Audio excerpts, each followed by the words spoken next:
Hi everyone, this is week 14 of fabric manipulation and this is the last video for this series. So today we're going to be talking about stuffing, and there are many different ways that you can use stuffing to create three-dimensional shapes in your projects. So we're going to go over all of those in this chapter today and we're going to get started. So the first method that we're going to talk about is stuffed quilting. So this is going to be similar to the other quilting methods we've done before. We're going to have a top piece and a lining piece, and then we're going to put stuffing in between those. And how you're going to do that is actually by cutting a hole in the lining piece. And then you are going to stuff through the back of that piece into the shapes that you want. After you've stitched the shape, you will just cut a small hole and stuff the amount of fullness that you want into that shape, and then you're going to hand stitch that hole closed. So just like quilting, we have our two pieces, although we're going to do this stuffing sort of in lieu of the quilt batting that goes over the whole thing. So we're just going to be stuffing this area. And I have gone through and basted my pieces together.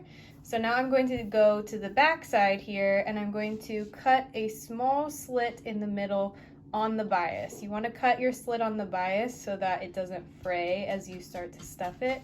It should be very small and it might end up stretching a little bit, so you just want to be as small as possible that you can still get your stuffing in. So I'm going to separate my layers so that I make sure I just cut the back.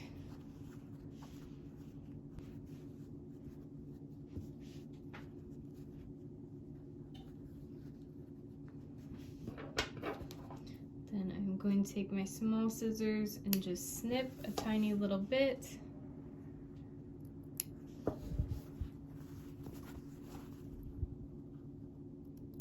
And that's all we're gonna do for now. So I just have this small little hole.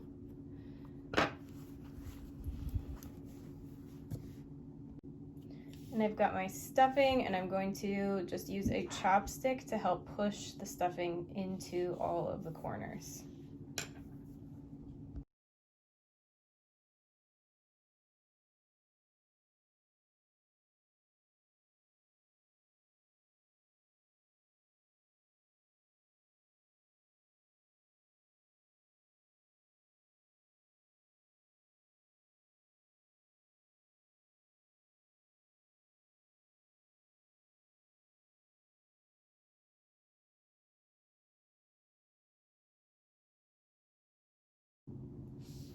So you want to be checking the other side to make sure that you are happy with how it's looking, and you want to make sure that you're not overstuffing with this method because it's really more of a flat method, and you want to keep the rest of your work nice and flat. If you overstuff, it starts to pull everything together since you haven't given yourself a whole lot of extra room for that three-dimensionality to happen. You can't really overstuff these too much.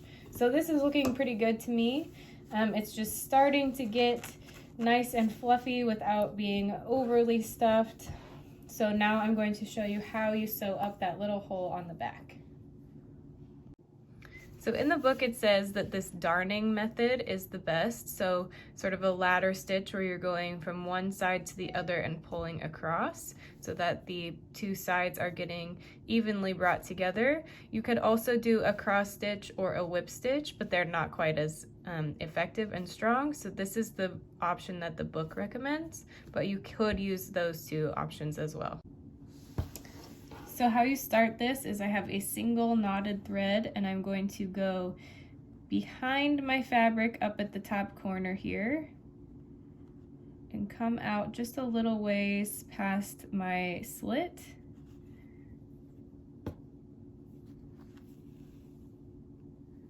And then go into the other side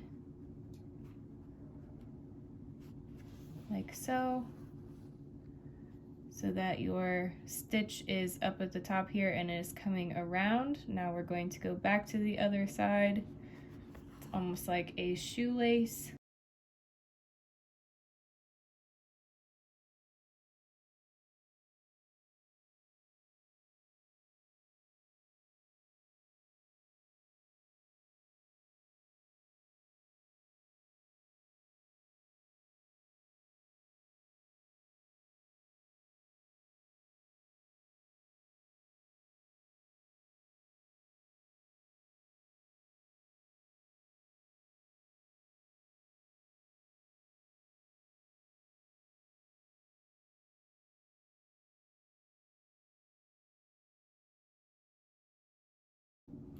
So that is what it looks like from the front.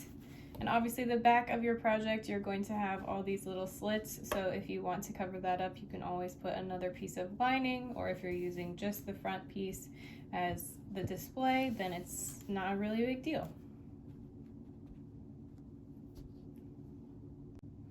So next we're going to talk about stuffed appliques. So this is going to be a stuffed piece that is then applied onto your fabric. So you can do you can stitch down the edges of your applique. You can use hand stitches or satin stitches or top stitching to secure down your applique. This one is pretty cool. It's got the stitching slightly inside of the applique so that the edges are raised. So there's many different ways that we can do this method. So I'm just going to show you one of them, and you can read about the rest in the book, but they're all pretty similar. So I've just cut out my little shape here, and this is what we're going to be applying onto the fabric. So I just need one side of this, and I'm going to stitch right along the edges of this piece. So you don't want to add too much seam allowance, just enough to zigzag over each side and still have the right shape. And also, if you are going to fold this under and hand stitch on, then you might need a little bit more seam allowance. We're going to do a satin stitch or a zigzag around the edge here. So I'm just going to lay this on top of my fabric here, and you can pin around the edges. This is just going to allow me to go around the outside without having to remove my pins at all, so it's going to stay where I want it to be. So for a satin stitch, I want my machine to be on a zigzag, and I'm just going to go for the widest one. You don't have to do as wide as I'm doing it. You can do a smaller width if you like the look of that better. And then I'm going to set my stitch length to about a half. I want it to be really nice and close together, almost like a buttonhole, so that everything is just nice and smooth all the way around. So I'm going to go ahead and sew all the way around my heart. I'm going to leave a little bit here down on the side where it's nice and straight. I don't want to leave the corners or anything more difficult to sew there, or places where I might be overlapping, because it's just harder to go back to and sew. So I'm going to leave a little bit so I can stuff, but the rest I'm going to sew all the way around. You can see I'm putting my needle in where it's just on the outside of the edge of my fabric here, so that when my zigzag goes to the inside, I am going to be overlapping that edge and sealing that all off.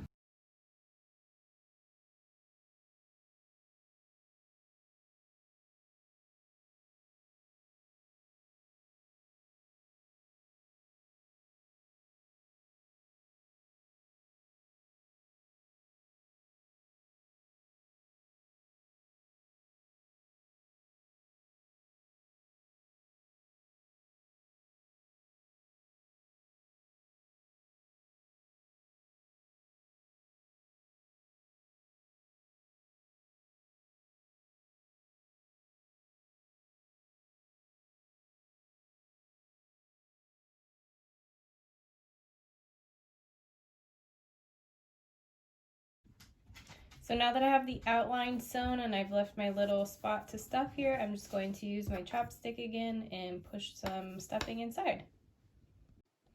So that is what it looks like when it is all stuffed and finished. Now, if you have layered shapes, you can use the method that we did here with the hole. So you can open this up in a place that you're going to be laying another piece on top of to use to stuff with. It just depends on what your design is. There's lots of good tips in the book about layering these different pieces and how to organize which piece you're stuffing first and then layering on top of, and so on. So check that out for some more tips about that. That is the basics of how to do those two, and we're going to move on to the third one. So next we're going to talk about elevated appliques. So this is going to allow you to have a more three-dimensional shape. So your shape will stick off of the fabric. So you can see here that this has a little wall underneath so that the shape can actually sit on top of the fabric And then this side, there's just one edge that is elevated. This is called the gusset, the little extra wall that's gonna come up. So you can choose to do a wall or a gusset around all of your shapes or just one side. The other option is to do a gathered piece. So that gather is going to give you the extra amount to come up in the elevation of it. So as I said before, there's a whole bunch of different ways to just add height to one side or two sides, depending on your design. Today we're just going to focus on adding elevation to all sides of a shape. Then you can go on to deciding if you want to just add elevation to one side or one section of your shape. But we're going to go over this and it should allow you to figure the rest out. So I'm going to do the gathered version first, which is going to be this section right here. It's going to tell us to add half of the desired elevation to the sides of our shape. So obviously we're going to have two sides, so it's going to give us the full amount if we add to all of the sides. So I want to raise mine about 1 inch, so we're going to add a 1/2 inch to all sides of our shape. So I have this little heart shape here, and I'm just going to draw a 1/2 inch line around the whole thing. So I have a 1/2 inch traced around the outside of this shape in the middle, and I also have the original shape cut out of another piece. So this is going to be my foundation piece. This is going to be what we gather to, so that we know that we're getting everything back to the right shape. So now I'm going to cut one of these shapes out of fabric, adding a seam allowance, as well as the foundation shape, adding a seam allowance as well. So now that I have my two pieces cut out, I am going to gather around the edge with the machine. You can choose to do hand if you like, but I'm going to run a gathering stitch around the edge here in my seam allowance, and then I'm going to gather it down to fit this shape. So you can see it's already starting to gather a little bit, and since I have these 2 points here, I decided to stitch from that point down to the second point on each side so that I had more control over those areas and that they wouldn't become rounded. So that's just something to think about when you are gathering your shapes. I'm going to pin these 2 pieces together and sew around the edge, except leaving just a little empty space for the stuffing. So I've sewn the whole thing together, and I'm going to go ahead and clip around my curves, and I've left this little section here open so that I can stuff, and then I will slip stitch it closed. And you can choose to do the stuffing from the back if that works better for the shape that you have. So just depending on what size your shape is and the complexity of your shape, it may be better for you to just stitch the whole thing and then to cut the slit in the back, since this will be applied onto your piece of fabric. So now I'm just using my chopstick to stuff my little shape here.